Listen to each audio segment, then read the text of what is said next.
दोस्तों नमस्कार, ए news office पर आपका स्वागत है और मैं हूं नीरज अधिकारी। चंडीगढ़ के मेयर चुनाव से देश भर में सुर्खियों में आए अनिल मसीह एक बार फिर चर्चा में हैं। वो सुप्रीम कोर्ट के आदेश पर कल कोर्ट के कारण बताओ नोटिस का जवाब लेकर सुप्रीम कोर्ट पहुंचे और अपने बचाव में एक ऐसा एफिडेविट दे दिया जिसको लेकर कहा जा रहा है कि पिक्चर शायद अभी और बाकी है।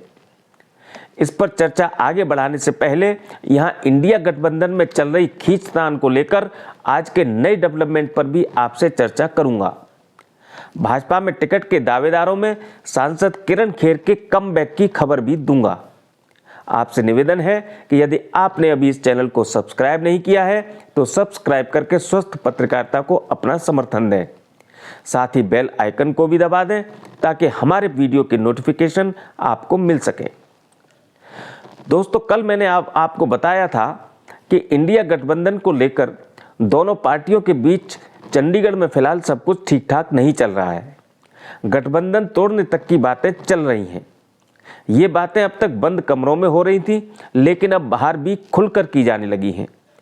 पंजाब यूथ कांग्रेस के एक बड़े नेता ने तो कांग्रेस के राष्ट्रीय अध्यक्ष मल्लिकार्जुन खड़गे को बाकायदा पत्र लिखकर पंजाब के साथ लगते चंडीगढ़ और हरियाणा में आम आदमी पार्टी से कांग्रेस का गठबंधन तोड़ने का आग्रह कर दिया है।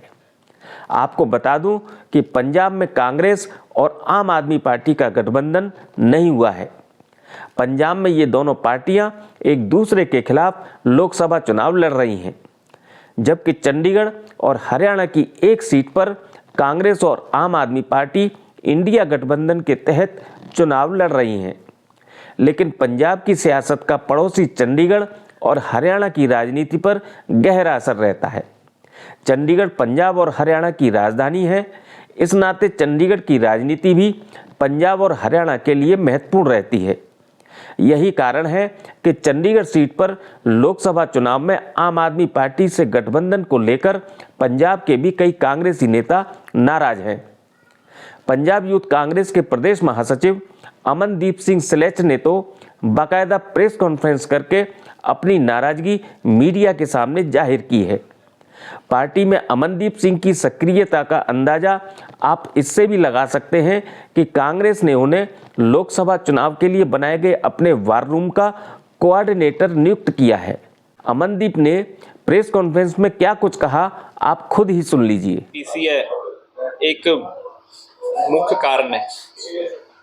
मेरे ਵੱਲੋਂ ਸਾਡੇ ਆਲ ਇੰਡੀਆ ਪ੍ਰਧਾਨ ਮੱਲਿਕਾਰਜੁਨ ਖੜਗੇ ਜੀ ਨੂੰ ਇੱਕ ਪੱਤਰ ਲਿਖਿਆ ਗਿਆ ਹੈ। ਇਹ ਪੱਤਰ ਦੇ ਵਿੱਚ ਮੈਂ ਉਹਨਾਂ ਨੂੰ ਇਹ ਬੇਨਤੀ ਕਰੀ ਹੈ ਕਿ ਅਸੀਂ ਇੰਡੀਆ ਅਲਾਇੰਸ ਪੰਜਾਬ ਦੇ ਵਿੱਚ ਕਿਸੇ ਪਾਰਟੀ ਨਾਲ ਗੱਠਜੋੜ ਨਹੀਂ ਕੀਤਾ। ਮੈਂ ਉਹਨਾਂ ਦਾ ਧੰਨਵਾਦ ਕਰਦਾ, ਪਰ ਜਿਹੜੇ ਪੰਜਾਬ ਦੇ ਨਾਲ ਲੱਗਦੇ ਸੂਬੇ ਹੈ ਉਹਨਾਂ ਦੇ ਵਿੱਚ ਅਸੀਂ ਕੁਝ ਐਸੀ ਪਾਰਟੀਆਂ ਨਾਲ ਅਲਾਇੰਸ ਕਰ ਲਿਆ ਕਿ ਜਿਹੜੀ ਭੇਡਾਂ ਨੇ ਸ਼ੇਰ ਦੀ ਖੱਲ ਪਾ ਕੇ ਲੁਕੀਆਂ ਬੈਠੀਆਂ। ਮੈਂ ਗੱਲ ਕਰ ਰਿਹਾ ਆਮ ਆਦਮੀ ਪਾਰਟੀ ਦੀ।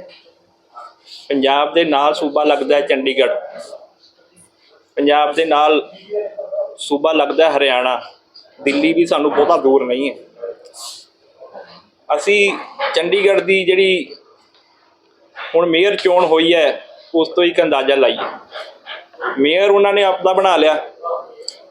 ਜਦੋਂ ਡਿਪਟੀ ਮੇਅਰ ਦੀਆਂ ਤੇ ਸੀਨੀਅਰ ਡਿਪਟੀ ਮੇਅਰ ਦੀਆਂ ਵੋਟਾਂ ਦੀ ਵਾਰੀ ਆਈ, ਉਹਨਾਂ ਨੇ ਆਪਣਾ ਜਿਹੜੇ ਕਾਉਂਸਲਰ ਸੀਗੇ ਉਹ ਦੂਜੀ ਪਾਰਟੀ 'ਚ ਭੇਜਤੇ।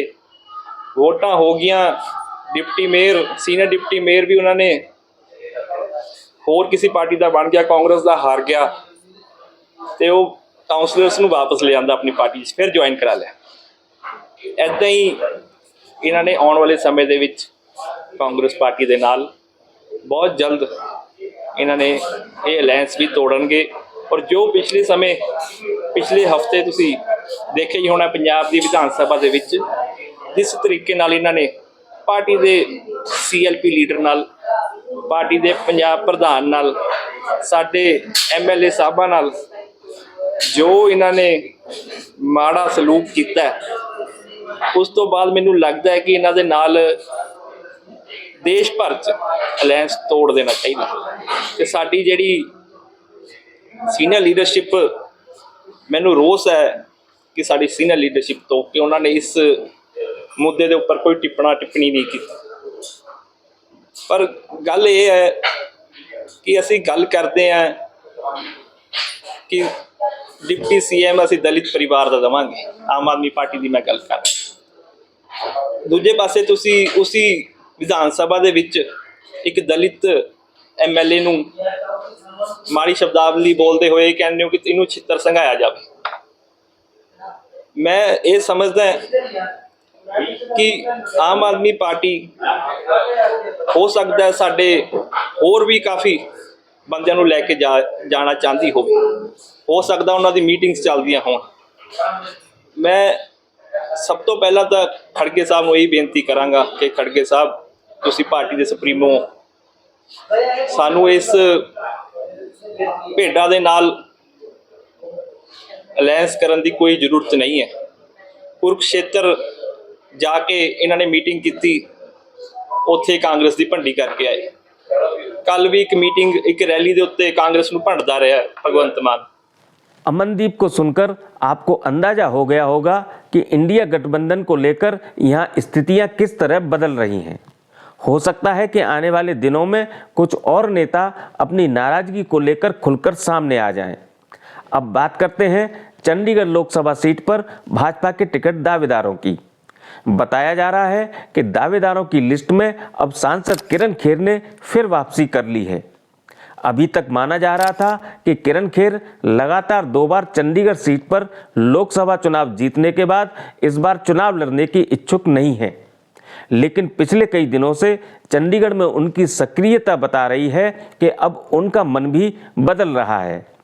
ये भाजपा हाईकमान के निर्देश पर हो रहा है या किरण खेर की खुद ही चुनाव लड़ने की इच्छा जाग गई है, ये तो बाद में पता लगेगा। फिलहाल चंडीगढ़ में अचानक किरण खेर की अत्यधिक सक्रियता से टिकट के अन्य भाजपाई दावेदारों को टेंशन हो गई है, क्योंकि वो भी मानते हैं कि किरण खेर यदि तीसरी बार भी चंडीगढ़ से लोकसभा चुनाव लड़ने पर अड़ गई तो उनकी टिकट की कोई काट किसी के पास नहीं है।